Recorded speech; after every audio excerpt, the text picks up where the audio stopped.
Halo semua, apa kabar? Jumpa lagi dan saya Erwin Spandi dari Winner Stocks Indonesia. Oke, hari ini dapat pertanyaan lagi nih, ya.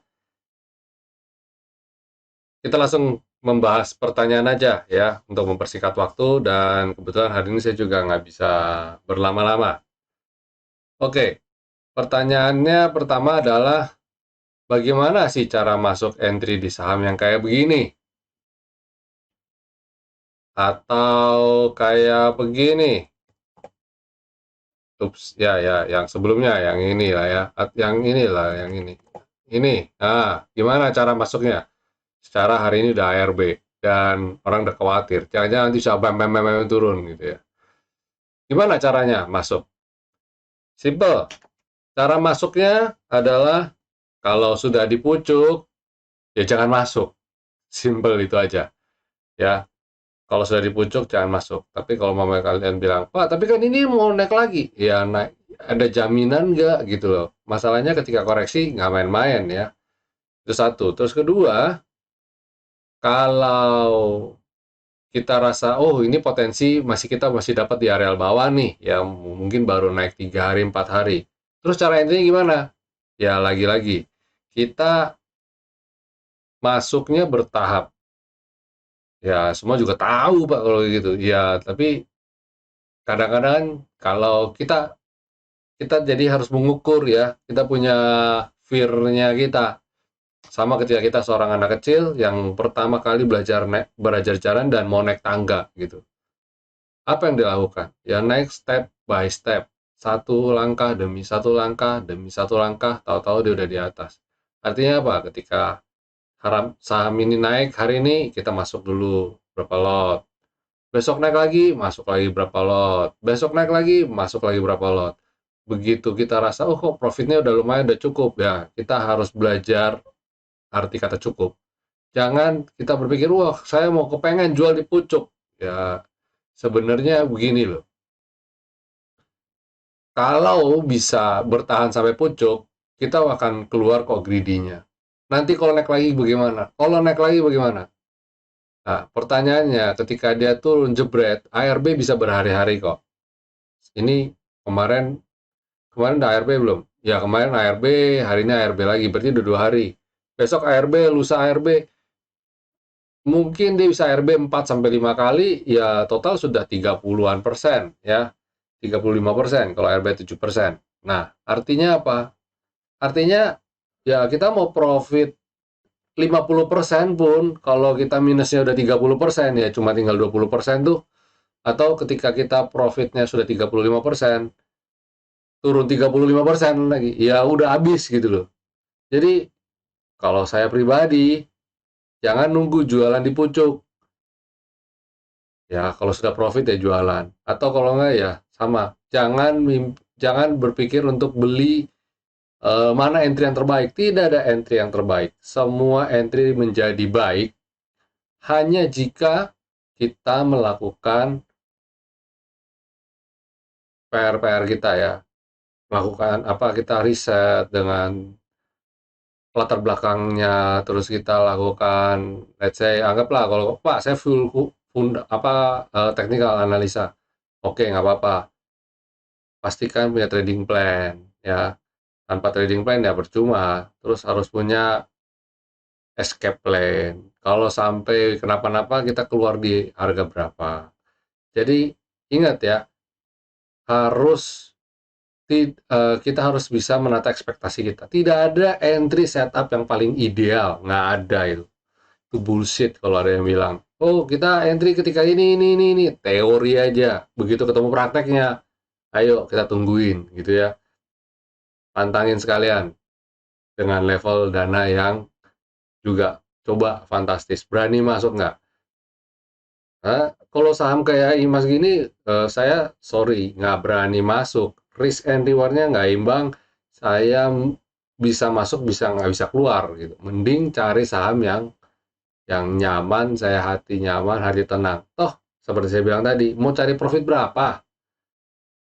Anggaplah Imas naik 100%. Kita bisa dapat 25% aja udah bagus gitu loh ya. Udah bagus. Nggak usah sampai yang kita 50%, harus dapat 50% gitu. Nggak perlu lah, ya. Nggak perlu. Yang penting kita punya rasa syukur. Dapat profit di harga berapa, di berapa persen, ya nikmatin aja. Nanti lama-lama kekumpul kok. Ngapain kita trading di emas satu terus habis itu jebret, besoknya rugi, rugi, rugi, rugi, rugi, akhirnya profitnya juga hilang. Ngapain? Mending kecil-kecil, banyak, tapi konsisten. Pilih yang mana? Ayo. Nggak perlu emas. Trading 10, ambil 5 persenan, masing-masing each, juga udah 50% kok, gitu ya. Dengan catatan, kita trading dengan benar dulu. Ya, mindset nih loh yang penting, yang benerin dulu mindsetnya. Tanpa mindset yang bener, susah deh, ya. Susah. Nanti bakal kekunci lah. Oke. Ini, cloud atas dan bawah dekat sekali. Artinya apa? Ya, artinya penting nggak itu untuk jadi proses pengambilan keputusan? Nah, penting nggak? Contoh, apa ini? Cuan.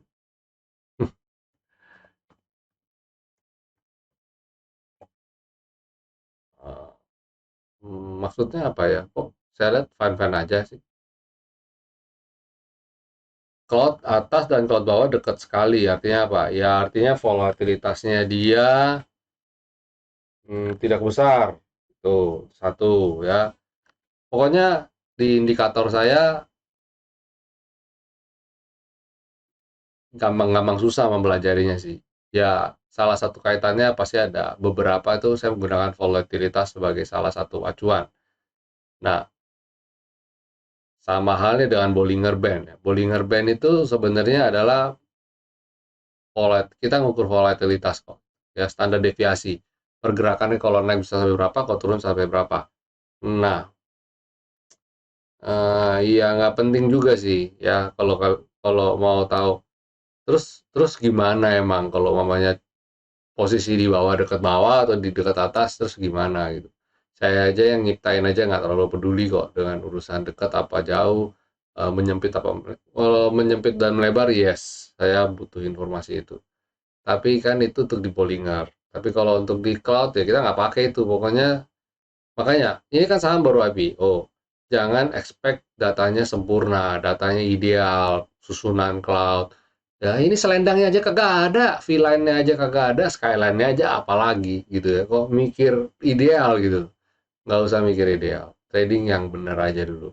Kalau tradingnya benar, beres dah semua sudah beres.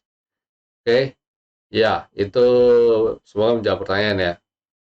Kita masuk segmen berikutnya yaitu market review. Bagaimana dengan komposa kita perdagangan tanggal 16 Mei ini? Wah, kena resisten, nggak bisa naik lagi, dan dia bergerak turun. Lanjut lagi lah, ya kayaknya bisa lanjut lagi. Jadi, jika teman-teman sudah profit, ya realisasikan. Jika belum, tapi tetap harus kena stop loss, ya disiplin gitu ya. Karena kita nggak tahu market ini bawah ini ketemu bawah mantul apa enggak. Kalau turun lagi gimana? Nah, gitu ya. Oke, terus hari ini transaksi asing membuka 630-an bio net sell. Transaksi hari ini nurun lagi, cuma 7,9. Kecil banget ya. Terus habis itu ada IDX Basic, kita lihat cek sektoralnya. Nah, cenderung turun lagi ya, going under, nyelam. Terus udah gitu, cyclicals, ketemu V-line, kepentok, dan dia koreksi. Nah, ini kita tinggal cari pantulannya di mana ya. Energi posisi jebol support. Nah, ini kalau udah jebol support, ya jangan ngelirik-ngelirik dulu ya. Sektor batu bara, sektor minyak, ini lagi kena sentimen kurang mengenakan. Ya, musim panas, bahan bakar otomatis konsumsi juga ya menurun lah. Finance bikin lower low. Wah, ini moga-moga dia ketahan di level support. Tapi kalau dia nggak ketahan, memang harus jualan dulu. Ya udah jualan dulu, disiplin. Tapi sektor finance adalah salah satu emiten yang saya jarang cut loss. Nah ini moga-moga mantul ya. Malah kalau koreksi gini saya pengennya bawaan beli. Healthcare, wah lanjut. Tapi sayang transaksi kecil. Jadi tidak tidak menjadi perhatian kita juga, tidak menjadi fokus. Sektor industri ya masih flip-flop ya, masih sideways. Infrastruktur, nah, nguji support, cenderung jebol malah. Hati-hati potensi koreksi lanjutan. Consumer non-cyclicals masih oke ya, naik candle merah tapi posisi di atas dan dia tertahan level support. Properti dalam perjalanan naik dia swing. Nah, harapan saya dia bisa swing comeback, bisa naik lagi ya. Kalau belum bisa ya harusnya sentimen ini masih masih belum meyakinkan sih apakah dia akan lanjut naik lagi apa enggak. Apa kemarin cuma technical rebound apa enggak, saya belum tahu. Cenderung masih stay away juga sih sama industri ini. Tekno bagaimana? Tekno bikin lower low, saya skip. Lalu last but not least yaitu transportasi. Nah, ternyata chartnya ASA tidak tercermin di kinerja sektor transportasi ini ya. Jadi ya turun aja gitu. Jadi hati-hati ya. Tapi tasnya juga kecil sih. Saya yakin teman-teman nggak banyak yang ada di sini. Oke, yes, itu market review kita untuk besok perdana tanggal 17 Mei 2023 dan hati-hati besok adalah tengah minggu adalah hari libur, terus habis itu Kamis dan Jumatnya masuk lagi. Jadi kejepit nih ya. Jadi market cenderung hati-hati, banyak bisa bisa menyimpan potensi koreksi.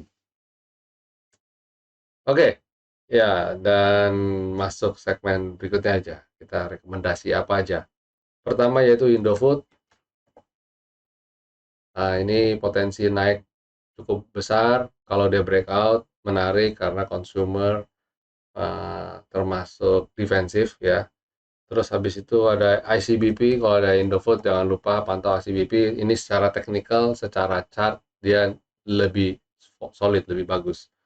Terus habis itu ada INTP.